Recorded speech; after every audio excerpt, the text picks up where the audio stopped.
Welcome back to my YouTube channel. ಈ ಒಂದು ವಿಡಿಯೋದಲ್ಲಿ ಇನ್ಕಮ್ ಟ್ಯಾಕ್ಸ್ 2 ಏನಿದೆ 6 ಸೆಮಿಸ್ಟರ್ ಬಿಕಾಮ್ಗೆ 2025 ಕ್ವಶನ್ ಪೇಪರ್ ಅಲ್ಲಿ ಕ್ವಶನ್ ನಂಬರ್ 2 ಬಂದು ಡಿಪ್ರಿಸಿಯೇಷನ್ ಮೇಲೆ ಒಂದು ಕ್ವಶನ್ಸ್ ಅನ್ನ ಕೇಳಿದ್ದಾರೆ. ಬನ್ನಿ ಆ ಒಂದು ಕ್ವಶನ್ಸ್ಗೆ ನೀವು ಹೇಗೆ ಆನ್ಸರ್ ಮಾಡಬೇಕು ಅಂತ ನಾನು ಈ ಒಂದು ವಿಡಿಯೋದಲ್ಲಿ ತಿಳಿಸ್ಕೊಡ್ತೀನಿ. ಸೊ ಅದಕ್ಕೂ ಮುಂಚೆ ಯಾರೆಲ್ಲ ನನ್ನ ಒಂದು ಯೂಟ್ಯೂಬ್ ಚಾನಲ್ಗೆ ಇನ್ನೂ ಸಬ್ಸ್ಕ್ರೈಬ್ ಮಾಡ್ಕೊಂಡಿಲ್ಲ ಅಂತ ಹೇಳಿದ್ರೆ ಸಬ್ಸ್ಕ್ರೈಬ್ ಮಾಡ್ಕೊಳ್ಳಿ ಅಂತ ಕೇಳ್ಕೊಳ್ತಾ, ಕ್ವಶನ್ ನಂಬರ್ 2 ಏನ್ ಹೇಳುತ್ತೆ ಅಂತ ಹೇಳಿದ್ರೆ 25 ಪೇಪರ್ ಅಲ್ಲಿ Puneet and company had a block of plant and machinery having WDV of rupees 40 lakh as on 1/4/2023. ನೋಡಿ, ಪುನೀತ್ ಅಂಡ್ ಕಂಪನಿ ಹತ್ರ so block of plant and machinery ಇದೆಯಂತೆ. ಸೊ ಪ್ಲಾಂಟ್ ಅಂಡ್ ಮಿಷನರಿ ಇರ್ತಕ್ಕಂಥದ್ದು having W D V of rupees 40 lakh as on 1/4/2023. ಅಂದ್ರೆ 1/4/2023 ನಲ್ಲಿ written down value ಅಂದ್ರೆ depreciable value opening value of the plant and machinery 1/4 ಅಲ್ಲಿ 40 lakh rupees plant and machinery opening value ಇತ್ತಂತೆ. During the year an additional machinery costing rupees 15 lakh was purchased on 4/9/2023. ನೋಡಿ, ಅದೇ ಒಂದು ವರ್ಷ during the year ಅಂತ ಹೇಳಿದ್ರೆ ಅದೇ ಒಂದು ವರ್ಷ ಅಡಿಷನಲ್ ಆಗಿ ಮಿಷಿನರಿಯನ್ನ ಪರ್ಚೇಸ್ ಮಾಡಿದ್ದಾರೆ. ಎಷ್ಟಕ್ಕಪ್ಪ ಅಂದ್ರೆ ಪರ್ಚೇಸ್ ಮಾಡಿದ್ದಾರೆ 15 lakh rupeesಗೆ ಪರ್ಚೇಸ್ ಮಾಡಿದ್ದಾರೆ. ಯಾವಾಗ ಅಂದ್ರೆ ಆನ್ 4/9/23 ನಲ್ಲಿ ಅಡಿಷನಲ್ ಮಿಷಿನರಿಯನ್ನ ಪರ್ಚೇಸ್ ಮಾಡಿದಾರಂತೆ 4/9/23 ನಲ್ಲಿ. On 2/11/2023 fire occurred. ನೋಡಿ, ಆನ್ 2/11/23 ನಲ್ಲಿ ಫೈರ್ ಅಕರ್ಡ್ ಆಗಿದೆ in the premises of the company, destroying considerable part of the hold plant. So ಅಂದ್ರೆ ಫೈರ್ ಆಕ್ಸಿಡೆಂಟ್ ಆಗಿರೋದ್ರಿಂದ ಆ ಒಂದು ಪ್ರಿಮೈಸಸ್ ಅಲ್ಲಿ ಪ್ಲಾಂಟ್ ಅಂಡ್ ಮಿಷನರಿಗೆ ಸಂಬಂಧಪಟ್ಟಂತ ಕೆಲವೊಂದು ಕನ್ಸಿಡರಬಲ್ ಪಾರ್ಟ್ ಡೆಸ್ಟ್ರಾಯ್ ಆಗಿದೆ ಅಂತ ಕ್ವಶನ್ ಅಲ್ಲಿ ಹೇಳಿದ್ದಾರೆ. ಅದಕ್ಕೆ insurance company paid the damages of rupees 20 lakh. ನೋಡಿ, ಇನ್ಶೂರೆನ್ಸ್ ಕಂಪನಿ ಏನ್ ಮಾಡ್ತಾ ಇದೆ ಅಂದ್ರೆ ಡ್ಯಾಮೇಜಸ್ ಅನ್ನ ಪೇಮೆಂಟ್ ಮಾಡ್ತಾ ಇದೆ ಅಂತ 20 lakh rupees ಪೇಮೆಂಟ್ ಮಾಡ್ತಾ ಇದ್ದಾರೆ. The tax rate of depreciation applicable is 15%. Depreciation ಎಷ್ಟಿದೆಯಂತೆ 15% ಇದೆಯಂತೆ. ನಮ್ಗೆ ಹೇಳಿದರೆ calculate amount of depreciation allowable, ಎಷ್ಟು ಅಮೌಂಟ್ ಡಿಪ್ರಿಸಿಯೇಷನ್ಗೆ ಬರುತ್ತೆ as per income tax act ನ ಪ್ರಕಾರ ನಾವು ಕ್ಯಾಲ್ಕುಲೇಷನ್ಸ್ ಅನ್ನ ಮಾಡಬೇಕು. ಸೊ ಇದು ಒಂದು ಕ್ವಶನ್ 2025 ಪೇಪರ್ ಕ್ವಶನ್ ನಂಬರ್ 2 ನಲ್ಲಿ ಇರ್ತಕ್ಕಂಥದ್ದು. ಜಸ್ಟ್ ಡಿಪ್ರಿಸಿಯೇಷನ್ ಮೇಲೆ ಒಂದು ಕ್ವಶನ್ಸ್ ಅನ್ನ ಕೇಳಿದ್ದಾರೆ.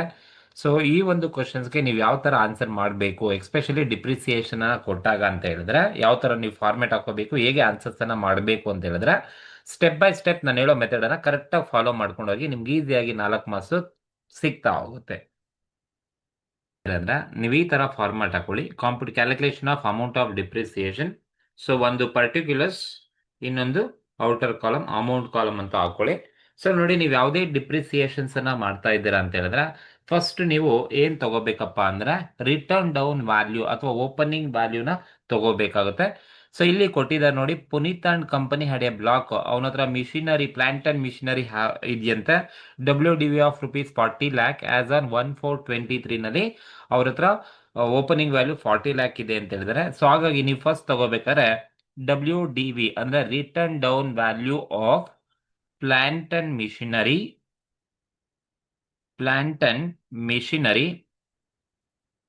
As on 1/4/2023. 1/4/2023 ನಲ್ಲಿ ಅವ್ರ ಹತ್ರ ಓಪನಿಂಗ್ ವ್ಯಾಲ್ಯೂ ಎಷ್ಟಿದೆಯಪ್ಪ ಅಂದ್ರೆ ಪ್ಲಾಂಟ್ ಅಂಡ್ ಮಿಷನರಿದು 40 lakh rupees ಇದೆ.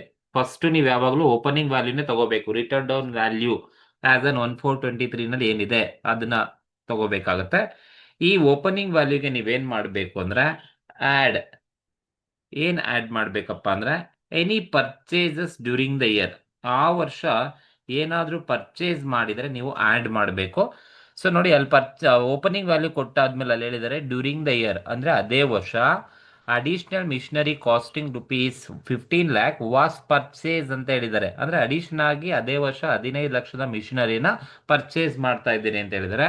ಸೊ ಹಾಗಾಗಿ ನೀವೇನ್ ಆಡ್ ಮಾಡ್ಬೇಕು ಅಂದ್ರೆ ಪರ್ಚೇಸ್ ಆಫ್ ಮಿಷಿನರಿ, ಹೊಸದಾಗಿ ಒಂದು ಮಿಷನರಿನ ಪರ್ಚೇಸ್ ಮಾಡ್ತಾ ಇದ್ದಾರೆ. ಯಾವಾಗ? ಆನ್ 4/9/2023 ಪರ್ಚೇಸ್ ಮಾಡ್ತಾ ಇರೋ ಡೇಟ್ ಅದು ಅವತ್ತಿಂದ ಹಿಡಿದು ಅಪ್ ಟು 31/3/2024 ಇದು ಆ ಒಂದು ವರ್ಷ ಎಂಡ್ ಆಗೋ ಡೇಟು ನಿಮಗೆ ಗೊತ್ತಿರಬೇಕು. ಡಿಪ್ರಿಸಿಯೇಷನ್ ಮಾಡಬೇಕಾದ್ರೆ ಯಾವಾಗ ಪರ್ಚೇಸ್ ಮಾಡ್ತಾ ಇದ್ದಾನೆ, ಸೊ ಪುಟ್ ಟು ಯೂಸ್ ಕೊಟ್ಟಿಲ್ಲ ಅಂದ್ರೆ ಅದೇ ಡೇಟೇ ಪುಟ್ ಟು ಯೂಸ್ ಅಂತ ಅರ್ಥ. ಸೊ 49/23 ಪರ್ಚೇಸ್ ಮಾಡಿ ಪುಟ್ ಟು ಯೂಸ್ ಮಾಡ್ತಾ ಇದ್ದಾನೆ, ಸೊ ಆ ಒಂದು ವರ್ಷ ಇಯರ್ ಎಂಡ್ ಆಗೋದು 31/3/24ಗೆ ಇಯರ್ ಎಂಡ್ ಆಗುತ್ತೆ. ಎಷ್ಟು ಅಮೌಂಟ್ಗೆ ಪರ್ಚೇಸ್ ಮಾಡ್ತಾ ಇದ್ದಾರೆ ಅಂದ್ರೆ 15 ಲಕ್ಷಕ್ಕೆ ಪರ್ಚೇಸ್ ಮಾಡ್ತಾ ಇದ್ದೀನಿ ಅಂತ ಹೇಳಿದ್ದಾರೆ. ಸೊ ಈಗ ನೀವು ಇವೆರಡನ್ನ ಟೋಟಲ್ ಮಾಡ್ಕೊಂಡ್ರೆ 40 ಲ್ಯಾಕ್ ಪ್ಲಸ್ 15 ಲ್ಯಾಕ್ ಎರಡು ಟೋಟಲ್ ಮಾಡ್ಕೊಂಡ್ರೆ ಟೋಟಲ್ 55 ಲ್ಯಾಕ್ ರುಪೀಸ್ ನಮಗೆ ಸಿಗುತ್ತೆ. ಸೊ ಎರಡು ಟೋಟಲ್ ಮಾಡ್ಕೊಂಡ್ರೆ ನಮಗೆ 55 ಲ್ಯಾಕ್ ರುಪೀಸ್ ಸಿಗುತ್ತೆ. ಇದರಲ್ಲಿ ನೀವು ಏನ್ ಲೆಸ್ ಮಾಡ್ಬೇಕಪ್ಪ ಅಂತ ಹೇಳಿದ್ರೆ, ಏನನ್ನ ಲೆಸ್ ಮಾಡಬೇಕು ಅಂದ್ರೆ any sales made by the company during the year. ಯಾವ್ದನ ಕ್ವಶನ್ ಅಲ್ಲಿ ಸೇಲ್ಸ್ ಕೊಟ್ಟಿದ್ರೆ ನೀವು ಲೆಸ್ ಮಾಡಬೇಕು. ನೋಡಿ, ನೀವು ಕ್ವಶನ್ ಫುಲ್ ಓದ್ಕೊಂಡ್ರು ಕೂಡ ಎಲ್ಲೂ ಕ್ವಶನ್ ಅಲ್ಲಿ ಸೇಲ್ಸ್ ಅನ್ನ ಕೊಟ್ಟಿಲ್ಲ. ಪರ್ಚೇಸ್ ಕೊಟ್ಟಿದ್ದಾರೆ ಬಟ್ ಸೇಲ್ಸ್ ಕೊಟ್ಟಿಲ್ಲ. ಸೇಲ್ಸ್ ಕೊಟ್ಟಿದ್ರೆ ನೀವು ಲೆಸ್ ಮಾಡಬೇಕಿತ್ತು, ಬಟ್ ಕ್ವಶನ್ ಅಲ್ಲಿ ಸೇಲ್ಸ್ ಕೊಟ್ಟಿಲ್ಲ ಅಂದ್ರೆ ಲೆಸ್ ಮಾಡೋ ಅವಶ್ಯಕತೆ ಇಲ್ಲ, ಯಾಕಂದ್ರೆ ಕ್ವಶನ್ ಅಲ್ಲಿ ಇಲ್ಲ. ಒಂದು ಲೆಸ್ ಮಾಡೋ ಐಟಮು ಸೇಲ್ಸ್ ಕೊಟ್ಟಿರ್ತಾರೆ, ಕೊಟ್ಟಿದ್ರೆ ಲೆಸ್ ಮಾಡಿ, ಕೊಟ್ಟಿಲ್ಲ ಅಂದ್ರೆ ತಗೊಳಕ್ ಹೋಗ್ಬೇಡಿ.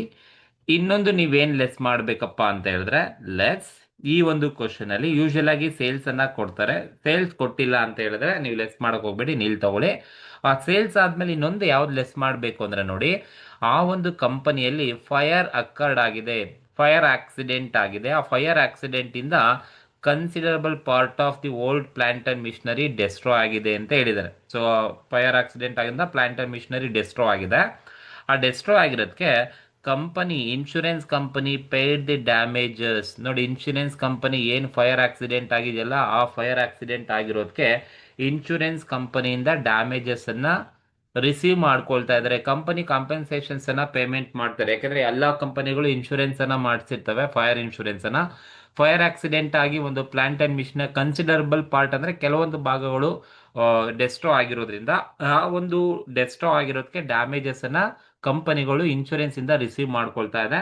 ಸೊ ಹಾಗಾಗಿ ಯಾವುದೇ ಆದ್ರೂ ಇನ್ಶೂರೆನ್ಸ್ ಕಂಪನಿಯಿಂದ ಡ್ಯಾಮೇಜಸ್ ಅನ್ನ ಕಾಂಪೆನ್ಸೇಷನ್ ಪೇಮೆಂಟ್ ಮಾಡ್ತಾ ಇದೆ ಅಂತ ಕೊಟ್ರೆ, ಇನ್ಶೂರೆನ್ಸ್ ಕಂಪನಿಗಳು ಪೇಮೆಂಟ್ ಮಾಡ್ತಾ ಇದ್ದೇವೆ ಅಂದ್ರೆ ನೀವೇನ್ ಮಾಡ್ಬೇಕು ಅಂದ್ರೆ ಅದನ್ನ ಕೂಡ ನೀವೇನ್ ಮಾಡ್ಬೇಕು, damages received from insurance company,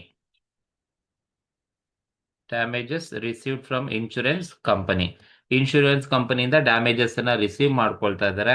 20 lac rupees ಅನ್ನ ರಿಸೀವ್ ಮಾಡ್ಕೊಳ್ತಾ ಇದ್ದಾರೆ. ಸೊ ಇದು ಅವ್ರು ಹೇಳಿದ್ರೆ ಮಾತ್ರನೇ ಲೆಸ್ ಮಾಡಬೇಕು. ಇನ್ಶೂರೆನ್ಸ್ ಕಂಪನಿ ಡ್ಯಾಮೇಜಸ್ ಅನ್ನ ಪೇಮೆಂಟ್ ಮಾಡ್ತಾ ಇದೆ ಅಂದ್ರೆ ನೀವು damages receive from insurance company ಅಂತ ಲೆಸ್ ಮಾಡ್ಕೋಬೇಕು, ಯಾಕಂದ್ರೆ ಅವ್ರಿಗೆ ಬರ್ತಾ ಇರುತ್ತೆ ಅದು. ಓಕೆ, ಸೊ ಲೆಸ್ ಮಾಡೋದು ಇವೆರಡೆ. ಒಂದು ಸೇಲ್ಸ್ ಕೊಟ್ಟಿದ್ರೆ ಸೇಲ್ಸ್ ಲೆಸ್ ಮಾಡಿ, ಇಲ್ಲ ಅಂದ್ರೆ ಡ್ಯಾಮೇಜಸ್ ಅನ್ನ ರಿಸೀವ್ ಮಾಡ್ಕೊಳ್ತಾ ಇದ್ದೇನೆ ಅಂದ್ರೆ ಡ್ಯಾಮೇಜಸ್ ಅನ್ನ ಲೆಸ್ ಮಾಡಿ. ಸೊ ಕೊಟ್ಟಿಲ್ಲ ಅಂದ್ರೆ ನೀವು ತಗೊಳಕ್ ಹೋಗ್ಬೇಡಿ, ನಿಲ್ಲಿರುತ್ತೆ. ಸೊ ಈಗ ನೀವು 55 ಲ್ಯಾಕ್ ಅಲ್ಲಿ ಈ 20,000 ನೀವು ಲೆಸ್ ಮಾಡಿದ್ರೆ ನಮ್ಗೆ ಎಷ್ಟು ಬರುತ್ತಪ್ಪ ಅಂತ ಹೇಳಿದ್ರೆ ಇನ್ನ 35 ಲ್ಯಾಕ್ ರುಪೀಸ್ ಸಿಗುತ್ತೆ. 35 ಲ್ಯಾಕ್ ರುಪೀಸ್ ಸಿಗುತ್ತೆ. ಸೊ ಈ 35 ಲ್ಯಾಕ್ ರುಪೀಸ್ ಅನ್ನ ನಾವೇನಂತ ಕರಿತೇವಪ್ಪ ಅಂದ್ರೆ ಟೋಟಲ್ ಡಿಪ್ರಿಸಿಯೇಬಲ್ ವ್ಯಾಲ್ಯೂ. ಸೊ ಇದು ನಾವು ಟೋಟಲ್ ಡಿಪ್ರಿಸಿಯೇಬಲ್ ವ್ಯಾಲ್ಯೂ ಅಂತ ಕರಿತೀವಿ. ಸೊ ಈ ಟೋಟಲ್ ಡಿಪ್ರಿಸಿಯೇಬಲ್ ವ್ಯಾಲ್ಯೂ ಏನ್ ಬರುತ್ತೆ, ಸೊ ಈ ಟೋಟಲ್ ಡಿಪ್ರಿಸಿ ವ್ಯಾಲ್ಯೂ ಮೇಲೆ ನೀವೇನ್ ಮಾಡಿ ಅಂದ್ರೆ, ಸೊ ಲೆಸ್ ಏನನ್ನ ಲೆಸ್ ಮಾಡ್ಬೇಕಪ್ಪ ಅಂದ್ರೆ ಡಿಪ್ರಿಸಿಯೇಷನ್ ನ ನೀವು ಲೆಸ್ ಮಾಡಬೇಕಾಗುತ್ತೆ. ಸೊ ಇಲ್ಲಿ ಡಿಪ್ರಿಸಿಯೇಷನ್ ಲೆಸ್ ಮಾಡ್ತೀರಾ ಅಂತ ಹೇಳಿದ್ರೆ ಫಸ್ಟ್ ನೀವು ನಾರ್ಮಲ್ ಡಿಪ್ರಿಸಿಯೇಷನ್ ನ ಕೊಡಿ, ದಟ್ ಈಸ್ ನಾರ್ಮಲ್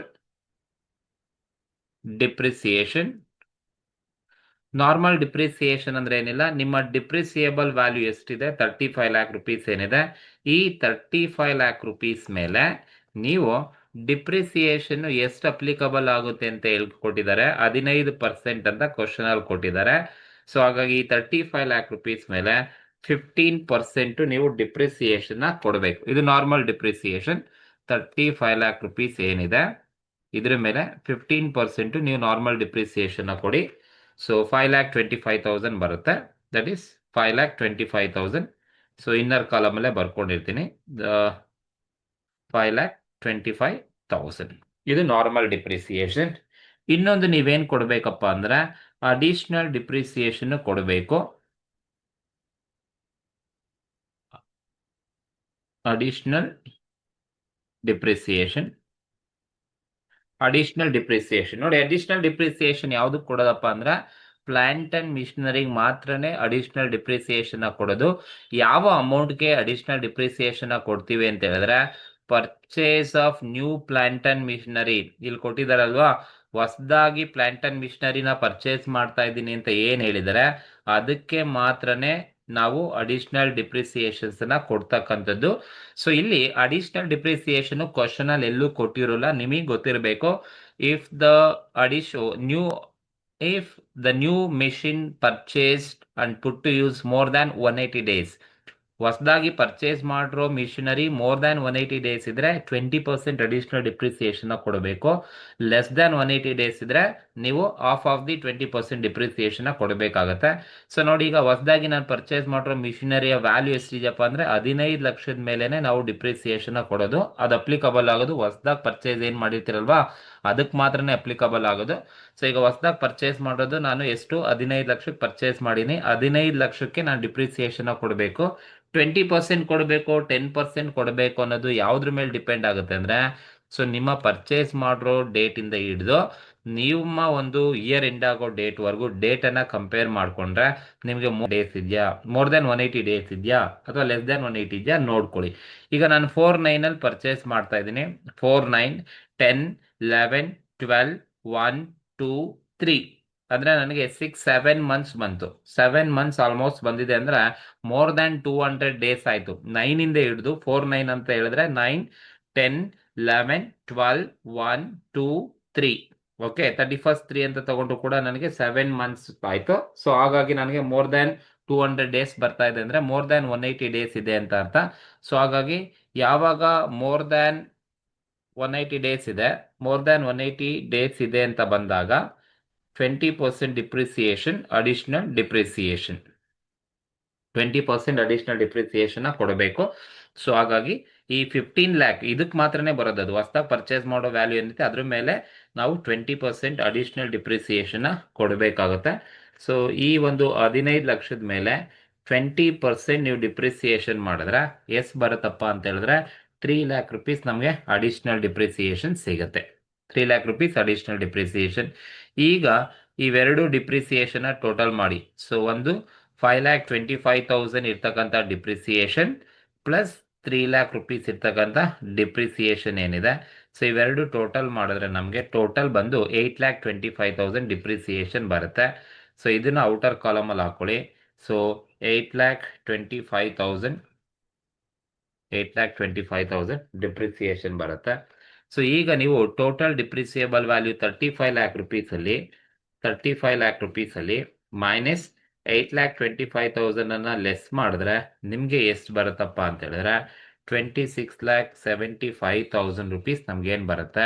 ಸೊ ಇದನ್ನ ನಾವೇನಂತ ಕರಿತೀವಿ ಅಂದ್ರೆ WDV, return down value as on 31/3/2024 ಅಂತ ಕರಿತೀವಿ. 31/3/2024 ಕ್ಲೋಸಿಂಗ್ WDV ಅಂತ ಕರಿತೀವಿ. ಸೊ ಇದು ಈ ಒಂದು ಕ್ವಶನ್ಗೆ ಇರ್ತಕ್ಕಂಥ ಆನ್ಸರು. ಸೊ ನಿಮಗೆ ಡಿಪ್ರಿಸಿಯೇಷನ್ ಅಲ್ಲಿ ಫಸ್ಟ್ ಓಪನಿಂಗ್ ವ್ಯಾಲ್ಯೂ ತಗೊಳ್ಳಿ, ಅದಕ್ಕೆ ಆ್ಯಡ್ ಎನಿ ಪರ್ಚೇಸಸ್ ಇದ್ರೆ ಆ್ಯಡ್ ಮಾಡ್ಕೊಳ್ಳಿ, ಸೇಲ್ಸ್ ಇದ್ರೆ ನೀವು ಲೆಸ್ ಮಾಡಿ, ಎನಿ ಡ್ಯಾಮೇಜಸ್ ಇದ್ರೆ ಲೆಸ್ ಮಾಡಿ. ಸೊ ನಿಮ್ಗೆ ಬರೋದೇ ಡಿಪ್ರಿಸಿಯೇಬಲ್ ವ್ಯಾಲ್ಯೂ. ಅದ್ರ ಮೇಲೆ ನೀವು ನಾರ್ಮಲ್ ಡಿಪ್ರಿಸಿಯೇಷನ್ ಅನ್ನ ಕೊಡಿ, ಎಷ್ಟು ಕೊಟ್ಟಿರ್ತಾರೋ ಅಷ್ಟು. ಬಟ್ ಅಡಿಷನಲ್ ಡಿಪ್ರಿಸಿಯೇಷನ್ 20% ಕೊಡಬೇಕಾ ಇಲ್ಲ 10% ಕೊಡಬೇಕು ಅನ್ನೋದು ಪರ್ಚೇಸ್ ಮಾಡೋ ಡೇಟ್ ಇಂದ ಹಿಡಿದು ಆ ಒಂದು ವರ್ಷ ಯಾವಾಗ ಎಂಡ್ ಆಗುತ್ತೆ ನೋಡ್ಕೊಳ್ಳಿ. ಇಲ್ಲಿ ಪುಟ್ಟು ಯೂಸ್ ಕೊಟ್ಟಿಲ್ಲ, ಹಾಗಾಗಿ ಪರ್ಚೇಸ್ ಮಾಡೋ ಡೇಟ್ ಇಂದಾನೆ ನಾನು ಕನ್ಸಿಡರ್ ಮಾಡ್ಕೊಂಡು ಇಯರ್ ಎಂಡ್ ಆಗಿರೋ ಡೇಟ್ ತಗೊಂಡಾಗ ಮೋರ್ ದ್ಯಾನ್ 180 ಡೇಸ್ ಇದೆ. ಸೊ ಹಾಗಾಗಿ 20% ಅಪ್ಲಿಕಬಲ್ ಆಗುತ್ತೆ. ಸೊ ಅಷ್ಟು ಅಡ್ಜಸ್ಟ್ ಮಾಡಿದಾಗ ನಮಗೆ so return down value as ಅನ್ 31/3 ಬಂದು 26,75,000 ನಮಗೆ ಡಿಪ್ರಿಸಿಯೇಷನ್ ಅಮೌಂಟ್ ಸಿಗುತ್ತೆ. ಸೊ ಇದು ಈ ಒಂದು ಕ್ವಶನ್ಗೆ ಇರ್ತಕ್ಕಂಥ ಆನ್ಸರ್ಸ್. ಸೊ ಈ ಒಂದು ವಿಡಿಯೋದಲ್ಲಿ ನಿಮ್ಗೆ ಏನಾದ್ರು ಡೌಟ್ಸ್ ಇದ್ರೆ ಕಮೆಂಟ್ ಮೂಲಕ ತಿಳಿಸಿ. ಹಾಗೆ ಈ ಒಂದು ವಿಡಿಯೋ ಇಷ್ಟ ಆದರೆ ದಯವಿಟ್ಟು ಸಬ್ಸ್ಕ್ರೈಬ್ ಮಾಡಿ, ಶೇರ್ ಮಾಡಿ, ಲೈಕ್ ಮಾಡಿ. Thank you.